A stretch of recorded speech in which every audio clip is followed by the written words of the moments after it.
ಧರ್ಮೇಂದ್ರ ಪ್ರಧಾನ್ ರಾಜೀನಾಮೆ ಆಯ್ತು, ಮುಂದೇನು ಕತೆ ಅಂತ ಪ್ರಶ್ನೆಗಳು ಉದ್ಭವ ಆಗ್ತಾ ಇದೆ.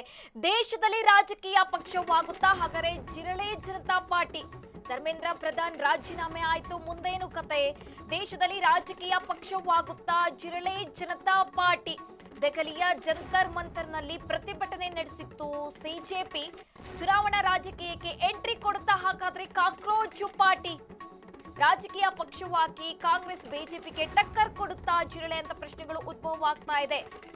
ಸಿಜೆಪಿ ಸಂಸ್ಥಾಪಕ ಅಭಿಜಿತ್ ದೀಪ್ಗೆ ಸೋಷಿಯಲ್ ಮೀಡಿಯಾದಲ್ಲಿ ಆಕ್ಟಿವ್ ಆಗಿದೆ ಕಾಕ್ರೋಚ್ ಪಾರ್ಟಿ. ಡಿಜಿಟಲ್ ಮೂಲಕ ಸಂಘಟಿತರಾಗಿ ವಿಷಯಾಧಾರಿತ ಚಳುವಳಿಗೆ ಪ್ಲಾನ್ ಮಾಡಲಾಗ್ತಾ ಇದೆ.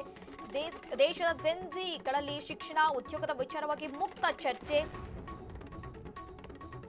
ಧರ್ಮೇಂದ್ರ ಪ್ರಧಾನ್ ರಾಜೀನಾಮೆ ಆಯ್ತು, ಮುಂದೇನು ಕತೆ ಅಂತ ಪ್ರಶ್ನೆಗಳು ಉದ್ಭವ ಆಗ್ತಾ ಇರುವಂತಕ್ಕದ್ದು. ದೇಶದಲ್ಲಿ ರಾಜಕೀಯ ಪಕ್ಷವಾಗುತ್ತಾ ಜಿರಳೆ ಜನತಾ ಪಾರ್ಟಿ ಅಂತ ಕೂಡ ಈಗ ಪ್ರಶ್ನೆಗಳು ಉದ್ಭವ ಆಗ್ತಾ ಇರುವಂತಕ್ಕದ್ದು.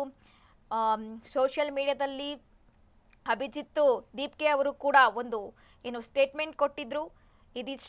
ಇದು ಇನ್ನೂ ಆರಂಭ ಅಷ್ಟೇ ಅಂತ. ಹಾಗಾಗಿ ಇಲ್ಲಿ ಪ್ರಶ್ನೆಗಳು ಉದ್ಭವ ಆಗ್ತಾ ಇದೆ. ದೇಶದಲ್ಲಿ ರಾಜಕೀಯ ಪಕ್ಷವಾಗುತ್ತಾ ಜಿರಳೆ ಜನತಾ ಪಾರ್ಟಿ ಅಂತ ಜಂತರ್ ಮಂತರ್ನಲ್ಲಿ ಸತತ ಹಲವು ದಿನಗಳಿಂದ ಪ್ರತಿಭಟನೆ ನಡೆಸಿ ಈಗ ಫೈನಲ್ ಆಗಿ ಧರ್ಮೇಂದ್ರ ಪ್ರಧಾನ್ ರಾಜೀನಾಮೆ ನೀಡಿದ್ದಾರೆ. ಹಾಗಾಗಿ ಮುಂದೇನು ಕತೆ ಅಂತ ಪ್ರಶ್ನೆಗಳು ಉದ್ಭವ ಆಗ್ತಾ ಇದೆ. ರಾಜಕೀಯಕ್ಕೆ ಎಂಟ್ರಿ ಕೊಡುತ್ತಾ ಸಿಜೆಪಿ, ಹಾಗೆ ರಾಜಕೀಯ ಪಕ್ಷವಾಗಿ ಕಾಂಗ್ರೆಸ್ ಬಿಜೆಪಿಗೆ ಟಕ್ಕರ್ ಕೊಡುತ್ತಾ ಅಂತ ಇಲ್ಲಿ ಪ್ರಶ್ನೆಗಳು ಸಹಜವಾಗಿ ಮೂಡ್ತಾ ಇರುವಂತಕ್ಕದ್ದು. ಹಾಗಾಗಿ ಸಿಜೆಪಿ ಸಂಸ್ಥಾಪಕ ಅಭಿಜಿತ್ ದೀಪ್ಗೆ ನಿರ್ಧಾರದತ್ತ ದೇಶದ ಚಿತ್ತ ಇರುವಂತಕ್ಕದ್ದು. ಮುಂದೆ ಏನ್ ನಿರ್ಧಾರ ಕೈಗೊಳ್ತಾರೆ ಅಂತ.